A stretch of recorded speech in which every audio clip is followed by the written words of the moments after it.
Saya dipanggil sendirian Oleh? oleh Presiden. Presiden pada waktu ditemani oleh Pak Pratikno.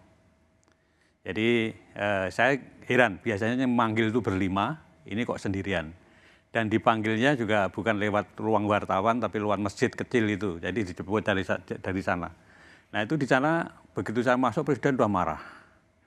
Presiden sudah marah, menginginkan, karena baru saya masuk itu, beliau sudah teriak, hentikan. Kan saya heran, hentikan, yang dihentikan apanya gitu kan. Setelah saya duduk, ternyata saya baru tahu kalau yang suruh hentikan itu adalah kasusnya Pak Setnov.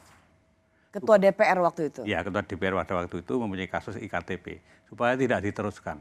Nah, sprindik itu kan sudah saya keluarin 3 minggu yang lalu, dari Presiden bicara itu. Sprindik itu tidak mungkin, karena KPK tidak punya SP3, tidak mungkin saya berhentikan, saya batalkan. Ya. Kemudian, karena tugas di KPK itu seperti itu, makanya ya kemudian tidak saya perhatikan, saya jalan terus.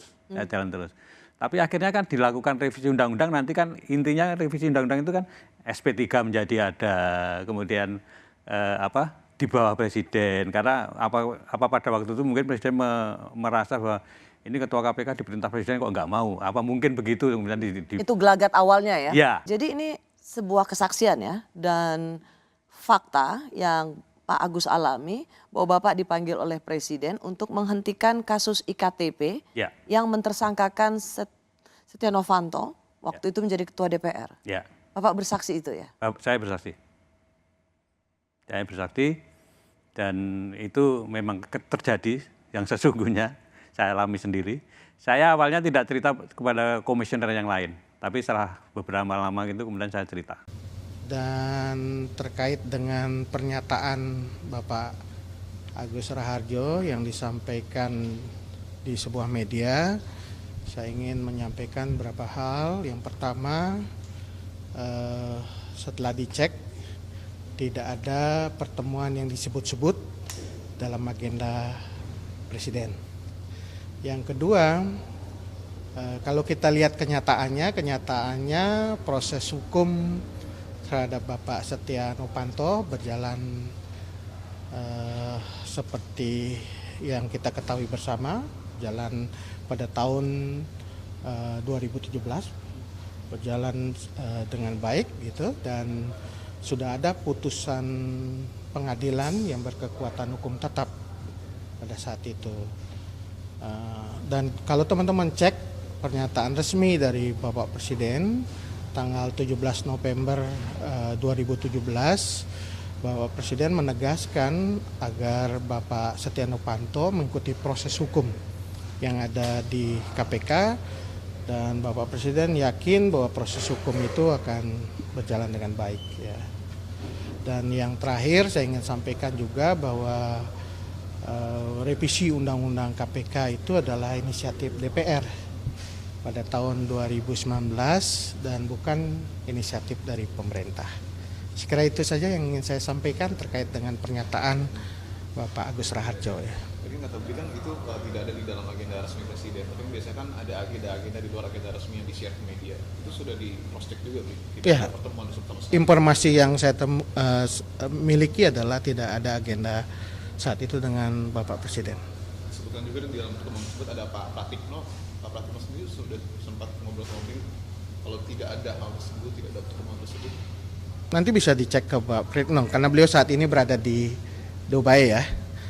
Tapi dari agenda yang ada terkait dengan agenda Bapak Presiden tidak ada pertemuan yang disebut-sebut itu. Tapi Istana melihatnya apa keperluan atau kepentingan Pak Agus Raharjo mengungkapkan hal tersebut di tengah KPK yang sedang naik turun? Ya, kita semua berharap KPK bisa menjalankan tugas fungsinya dengan baik. Kita harus mendukung itu tidak hanya dalam proses penindakan hukum tetapi juga dalam pencegahan korupsi. Jadi kita semua sebenarnya sepakat termasuk Presiden itu mendorong penguatan KPK itu dijalankan dan kita lakukan secara bersama-sama itu. Baik itu oleh pemerintah, oleh DPR dan juga oleh masyarakat sipil. Ada motif politik tidak kira-kira dari statement? Saya nggak bisa menjawab itu ya.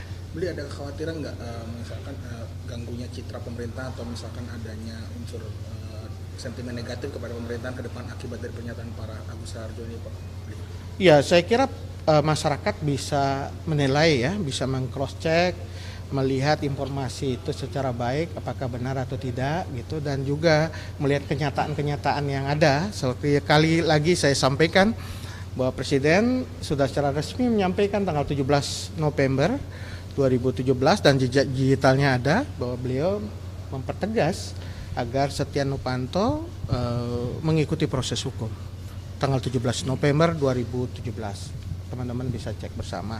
Dan itu memperlihatkan bagaimana Presiden berkomitmen juga dalam proses hukum ya. Mendorong proses hukum itu berjalan dan yakin proses hukum itu berjalan dengan baik di KPK. Dan kita ketahui setelah itu proses berjalan di KPK dan ada putusan pengadilan ini berkekuatan hukum tetap. Ya. Jadi soal kemarin kan singgung juga soal revisi undang KPK. Jadi sebenarnya berarti bisa membantah bahwa memang akibat kejadian kasus presiden yang disebut marah-marah itu akhirnya membuat jadi revisi undang KPK itu. Ya, revisi KPK kan terjadi tahun 2019 ya. 2 tahun setelah penetapan Pak Setia Novanto menjadi tersangka. Ini kita bisa lihat apakah itu ada hubungannya. Karena ini proses yang berbeda ya, yang terjadi 2 tahun setelah itu. Tapi revisi undang KPK memang bukan dari inisiatif pemerintah, berarti bisa berdasarkan. Bukan inisiatif dari pemerintah, itu inisiatif DPR. Tadi kan sempat disinggung banyak soal KPK, Pak Anies. Baru saja ex-ketua KPK juga bercerita kalau dia pernah ditekan atau pernah dimarahi begitu untuk menyetop kasus IKTP oleh Presiden Jokowi. Tanggapannya Pak Anies sendiri bagaimana, Pak? Ya, menurut hemat kami, tugas dan kewenangan KPK harus dikembalikan sehingga KPK memiliki independensi, memiliki ruang untuk menegakkan hukum tanpa ada intervensi dari manapun juga. Dan itu perlu ada supaya benar-benar menjadi institusi yang kredibel. Kita negara hukum, bukan negara kekuasaan.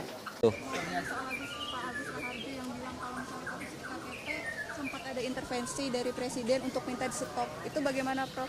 Apa tanggapannya? Lalu apa boleh Presiden ikut intervensi, Prof? Kalau mau bicara boleh, itu tentu tidak boleh.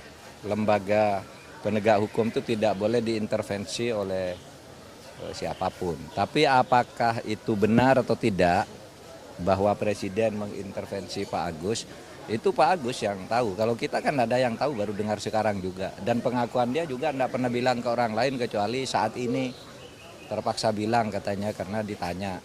Ya biar masyarakat menilai bagaimana kasus ini. Tapi memang kita tidak boleh mengintervensi penegakan hukum. Saya sendiri tidak pernah. Menurut kami apa yang disampaikan Pak Agus Raharjo sangat meragukan.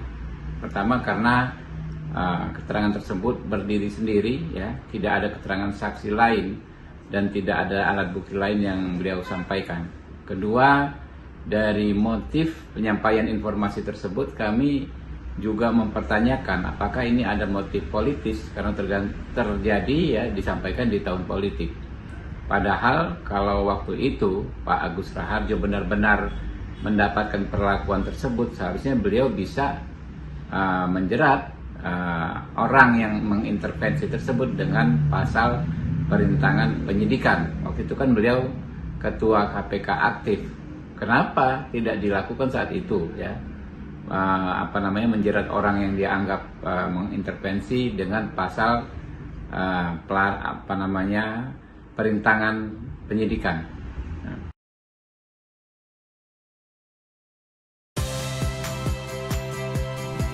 Saya Audrey Chandra, saksikan program-program Kompas TV melalui siaran digital, pay TV, dan media streaming lainnya. Kompas TV, independen, terpercaya,